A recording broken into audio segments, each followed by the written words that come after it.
Good afternoon. It's 1st of April. It's coming up to 3 o'clock, and this is an interesting this is an interesting building here. This is a former Carnegie Library, and it's just on the edge of Larne, outskirts of Larne. It's now a museum and arts centre, apparently. Carnegie Library, 1905. So I wonder, can I get into this and see what's happening? Open one Saturday a month, and I think it's open today. I'm nearly sure it is. Free admission, that's what I like to hear.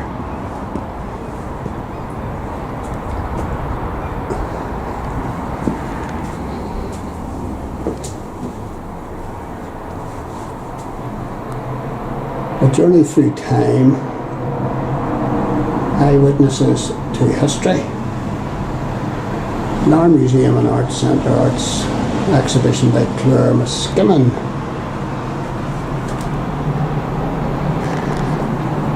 Right. Terrace floor. Wow. Oh goodness. And this is information about this building.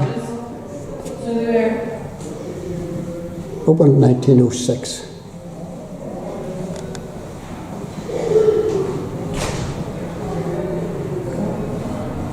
And there's Andrew Carnegie mentioned. He funded libraries all over the world, and this is one of them. He was a Scottish man who moved to America, and he made a pile of money, and he wanted to help the old country, and this building was given a grant for £2,500.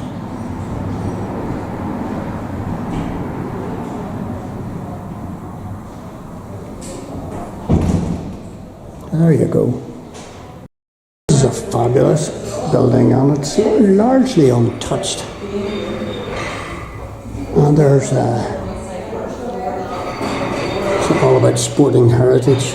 Larne Sporting Heritage, St Mary's Gaelic Athletic Club.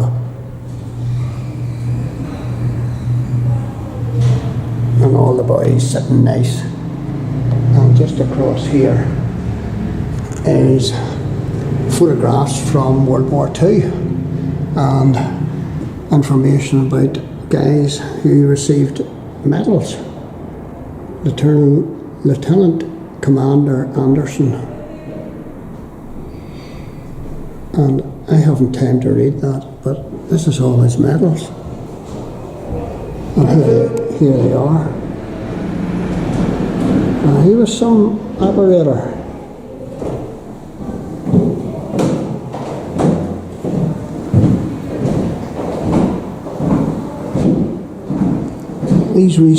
This recent donation of photographs and artefacts from 2022 has brought some light on the previously untold story of World War II in Larne. And these have all been donated. Larne Loch was one of the most important anti-submarine training bases, and here's the very latest technique. Here the very latest techniques were used to employed to train submarine hunters in the tricks of their trade. And this is a splash target.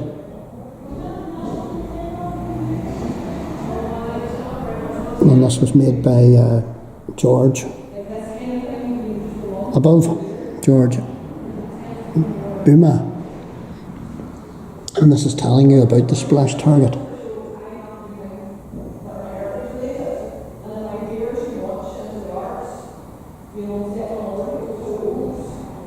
The target is designed to be towed at speed at up to 30 knots in good sea conditions. And I presume bombs were dropped, or maybe it was ship guns were used to shoot at this. Idea being to sit on and steer the the target while it was being towed 300 metres behind the ship.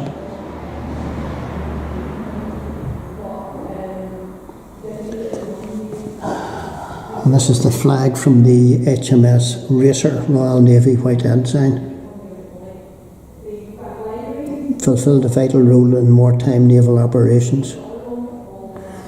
And this is a photograph of Betty Apsley, Women's Royal Naval Service. And there she is. She rose to the rank of Chief Petty Officer and served in Wales and England before being demobbed in 1946. And she joined the Wrens in 1940 at the age of 19. She served on the HMS Racer. And this is the main gallery, I think.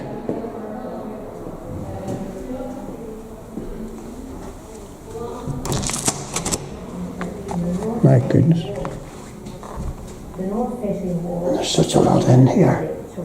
I would need to come back. And it's raised so that the word goes out and people talking about hear. St Sedma's Church. Oh my goodness gracious. And here's the peridot anchor. From reading the Bible to the people. Coastal steamer. In caustic tiles on the east wall.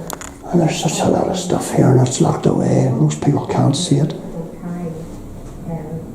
From William times, and prior to that, when there was rebellion in Larne, Protestants had to hide in this. Oh my goodness, it just goes on and on in here. It's And because in certain areas of the ceiling which was used for washing communal chalices and dishes, etc., Canon Morgan said it had been used up in the big memory. minesweeping trawlers in Larne Loch during World War I. Oh, there's so much in here, and this is all to do with the gun running.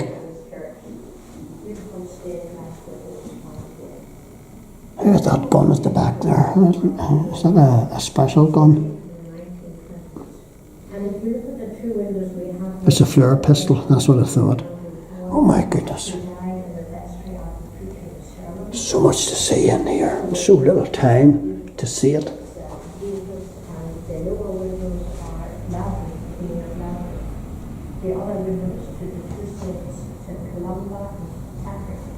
And unfortunately this museum is only opened once a month. And I was talking about the home front.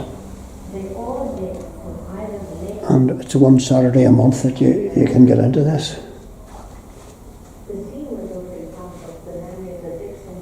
Oh my goodness.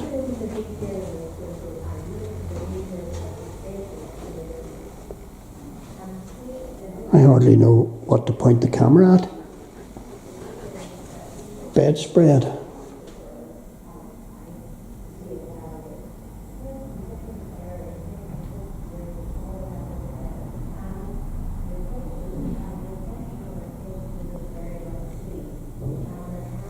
Look at that workmanship. These are different dresses. Edwardian dress, evening dress. And there's a baby's cot. And the old public elementary school, using those to teach counting. Abacus, that's what that was. Abacus, silly me. Oh dear.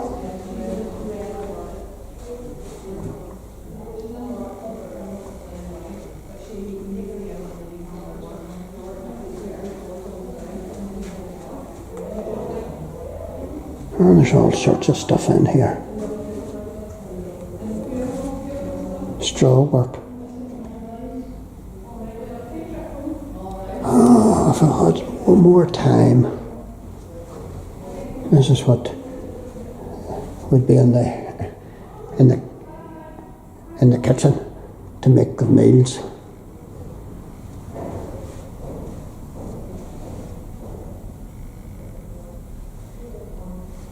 And these are old irons. And my mother had a washing machine like that and a wringer up the back, and I stuck my finger in it one day. There's an old wash tub.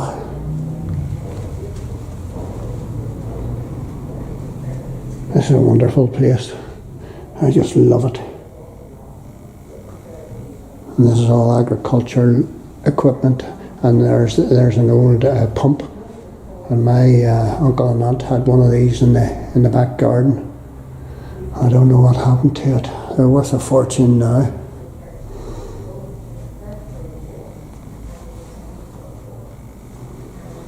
And there you go. I didn't do this side here.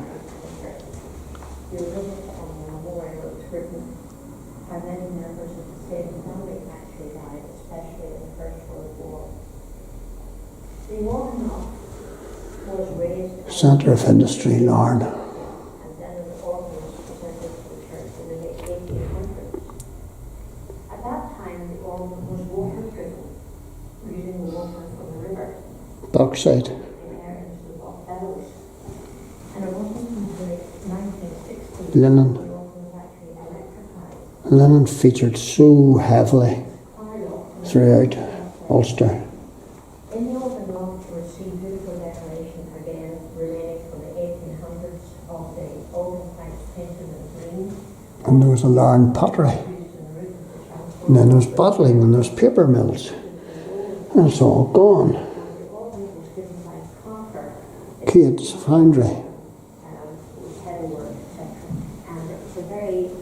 And the train linked everything.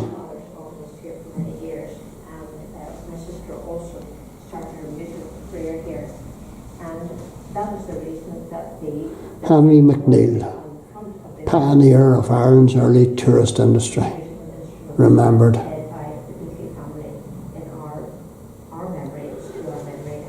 And there he's sitting proudly in the front of one of his earliest cars in the area, preparing to escort tourists. Not good. The actual tower of the church, which I told you was put up in the 1820s. And this is the Princess Victoria, and I'm in the old Carnegie building. Give to the church a clock, and it's in one of the opulence of the church, and it strikes on the hour. There always has to be a means of calling people to church. Which is now a museum, only open once a month. Excuse, Princess Victoria Seascape by Sam McLaren, showing the Princess Victoria in heavy seas. And this is a scale model of the ferry Princess Victoria by Gibbon Buma.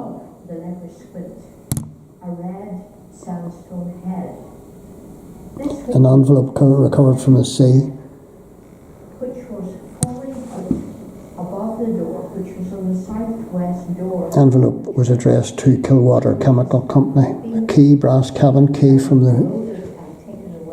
There it is. Order of service and a funeral procession. And the whole town came out.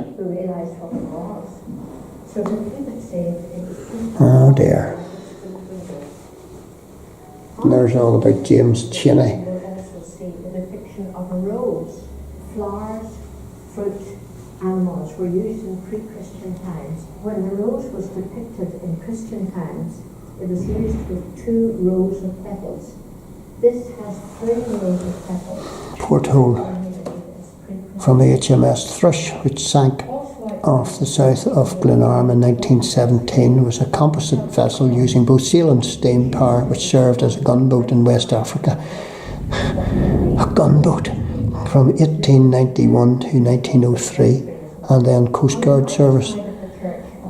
She was used in the First World War as a fleet auxiliary salvage steamer. She sank between Glenarm and Drumnagrig. In 1917, the porthole was retrieved by divers. There you go, folks. Come and see this for yourself if you can. If you can. I'm just climbing the stairs now to see what I can see. This tiling is original. And this wood is all original. And there's an education auditorium here. It's all been refurbished and looks really nice. So that was my wee visit to the Carnegie building, built in 1905 in Larne.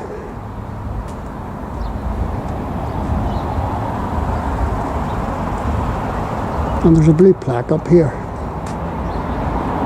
and it's to Robert Gregg, 1912 to 1998, scholar linguist, founder of Ulster Scot Studies, born in Larne.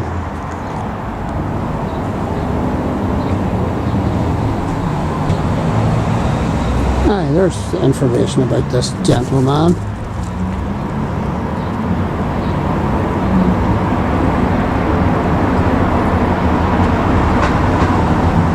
Family came from Gleno area of Larne, and there's the famous Gleno waterfall, of course. So, fantastic building. £2,500 to build it. And £2,500 wouldn't even